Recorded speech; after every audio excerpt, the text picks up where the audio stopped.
Hello, my name is Anthony. I'm going to pivot towards an abortion issue. I've never debated that before. Yeah, I don't think you have clear. either. One thing I want to make clear is obviously there's people in the crowd. Obviously, I don't have the same worldview as people in the crowd, but I'm not here to to negatively talk. I'm not going to talk down to people who have different beliefs. I think that's not something that our country would be founded on. I think respectful disagreement.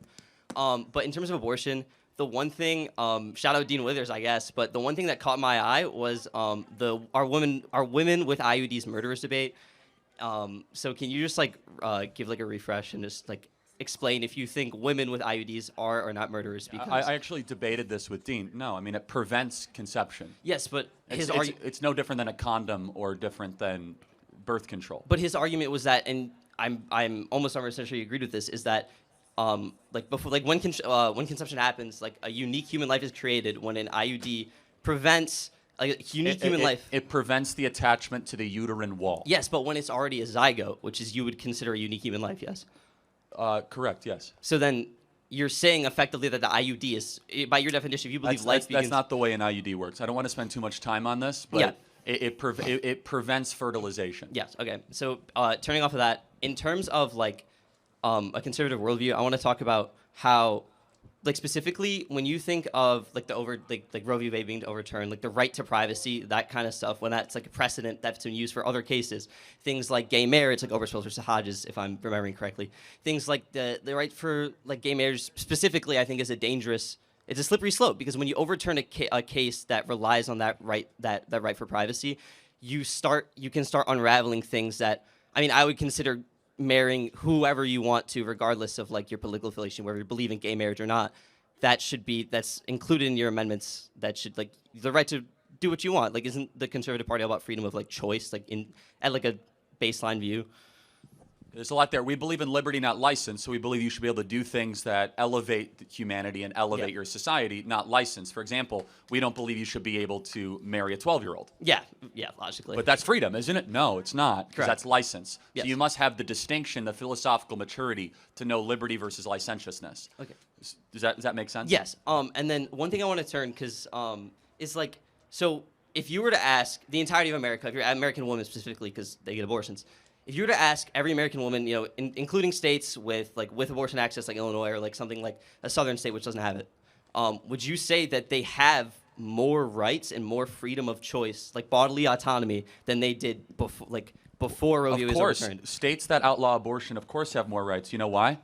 Because women that are in the womb aren't being murdered, and they have the right to life. That's where your view would come in, and that's no, hold on. Let's think about this. Yeah. Is life a right? Do you have a right to life once you exist? Yes, but then the argument is, well, you when said does yes. life begin? Well, no. So then answer me the question. When I believe life begins at, not just what I believe, what science reflects. Human development starts at conception. We can agree with that. Human development, sure, yeah. Okay, no. So, but if it's human development, then it's human life. You have to find another word other than life. Yeah. So tell me what word besides life you would use to describe conceptions. Conception. Conception. When it's fetus, whatever. What word other than alive? Because it's not dead. Because you could agree it's not dead because it has a heartbeat and DNA and the cells are forming and they're splitting. So if it's not alive and it's not dead, what word would you use? I wouldn't necessarily call it alive. I wouldn't necessarily call it dead. I think there's a distinction. I wouldn't label it with one word just because it's I don't have the... But let's think about this more deeply, because I could tell you're smart. We actually always exist on the binary of alive or dead. Yeah, So then you have to choose. It's either dead or alive. There isn't a third option. If you want to create one, you can go to the science department here and argue that. But what is the third option other than alive and dead? I would say... I don't know what he said. I don't know, but it's okay. I would say the one thing I want to say is viability. I know I'm kind of dodging it, but No, I know you are dodging it because and I'm not trying to pinpoint you. Just to close the thought, then we can go to viability. Abortionists cannot answer this question ever because there is not a third option. Yeah. You are either alive or dead. It is a binary of existence, right? Now you could be supportive when you are alive, meaning you might need to have medicine or you might need to have a ventilator, but you are still alive by all objective measurements. Or you are dead. We have a clinical definition in the hospital when someone is dead. We have an agreed upon clinical definition. We also have we do not have a clinical agreed upon definition of when something is alive. So when a human being is going on the process of human development in utero, it technically, of course, is alive, and therefore it's a human life, but we use all this different kind of trappings and language to try to dehumanize the being. Yeah. Let's put that aside. Okay. So think about that in the next days and weeks, because maybe it might convince you. Yeah. Viability. So like in terms of viability, like I believe it's what 24, 26 weeks where it's considered it can be born prematurely and Yeah, exist. at 20 or 21 weeks, a miraculous NICU baby can be born, but I will grant you before that it's almost, yes, 24 weeks about a baby can survive a NICU. But let's take that example. So if viability was the moral standard, if a baby is born around 24 or 25 weeks, they have to go to a NICU. Do you know what a NICU is? It's okay if you don't. It's a neonatal intensive care unit. Yeah. Basically, where very, very small human beings, small babies go, and they have all sorts of machines that have to support them because they have not gone through the entire process of gestation. Basically, they were cut 15 weeks early. They're not viable. Yeah. Are they alive? You're saying they're not viable. I mean, they Can't survive without machines. They can't survive without machines. So I mean, are they alive? I would say, yeah, I guess they're Well, alive. then how is it any different than a 16-week-old that requires an umbilical cord? Because okay, we're talking about viability. We're talking about the definition of viability, to my knowledge, is being able to exist outside the womb. It can't. It cannot exist without machines. But it's existing outside the womb. Right, but it cannot exist without some other external supporting device. It cannot breathe on its own. It cannot clear its bladder. It's in a NICU. It has, and if you've ever seen the image, I encourage you to look at it online. A NICU, you'll see a baby that's literally the size of the Sharpie pen that has like 15 different contraptions. I bet there's a NICU baby in this audience, by the way. Yeah, someone's raising their hand right there. Praise God, someone that's born premature in the hands. It's amazing, but it does beg the question. They were not technically viable under the pro-abortion definition because they could not survive without external support. So an external support could be an umbilical cord or it could be a baby ventilator. Yeah.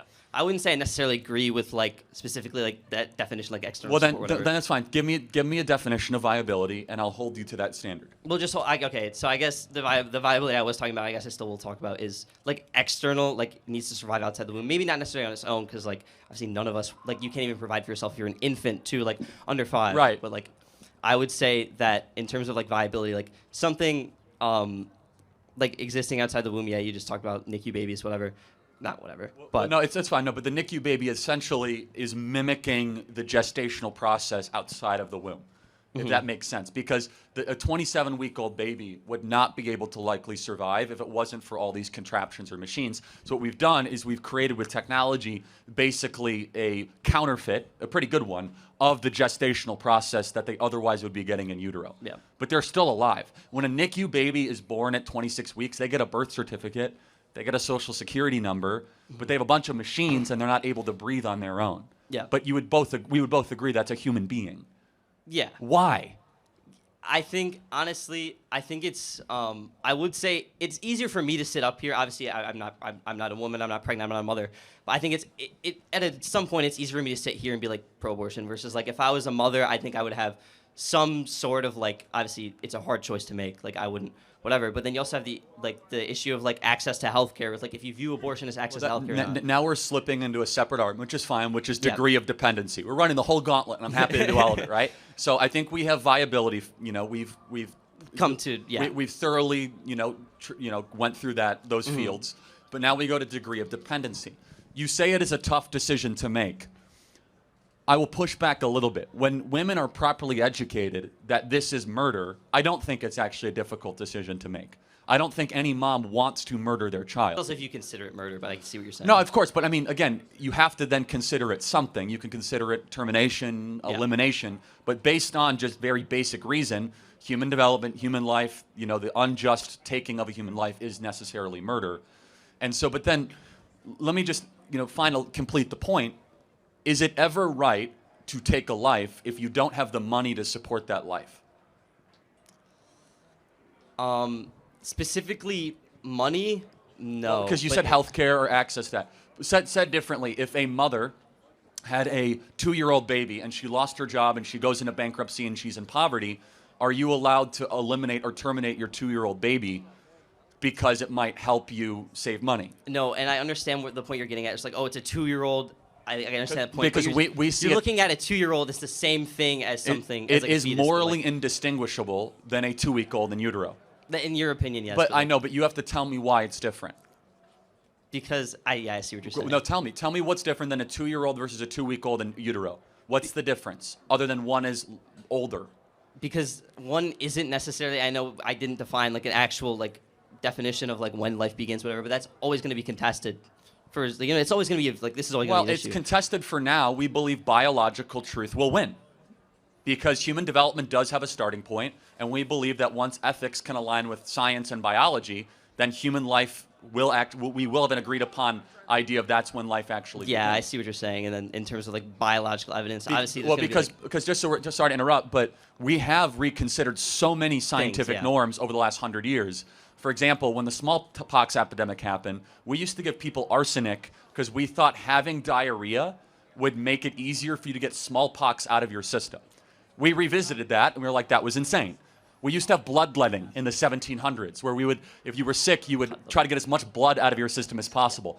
We also then discovered antibiotics, and we discovered germ theory. The same goes with abortion. The more we actually learn about the process of human development, the more ultrasound technology, the more that we actually come to the conclusion that it is a human life. And finally, let me just ask one other question, then I do want to get to somebody else. Yep. Would you agree that what makes you fundamentally unique than the person next to you is your DNA? We good? Okay. Let me just repeat it. That's okay.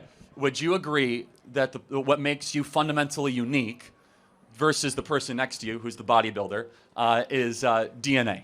I mean, like from like you're saying, a biological standpoint, yes, the things that make me unique from him is like at a like a molecular level, like at DNA. But I would also argue that things like I'm different than him, not just because of my DNA, obviously, but right. But to distill it down to its biological truth, DNA, like you should have autonomy over your own DNA. Would you agree? Over your own DNA, I wouldn't go that far. Well, I mean, what is the abortion argument? My body, my choice. Yes. Otherwise said, my DNA, my choice. I wouldn't, but like when DNA, I see where you're getting. But then, therefore, if it's not your DNA, why should it be your choice? Yeah, I see where you're getting at. I don't necessarily agree with it, but I don't. Tell me why. Because, it could just be me being like pro-choice, like whatever, like as I consider access to healthcare. Think about it outside of your ideological worldview. Just think about it. Just think of it as a free thinker. Why do you disagree with it?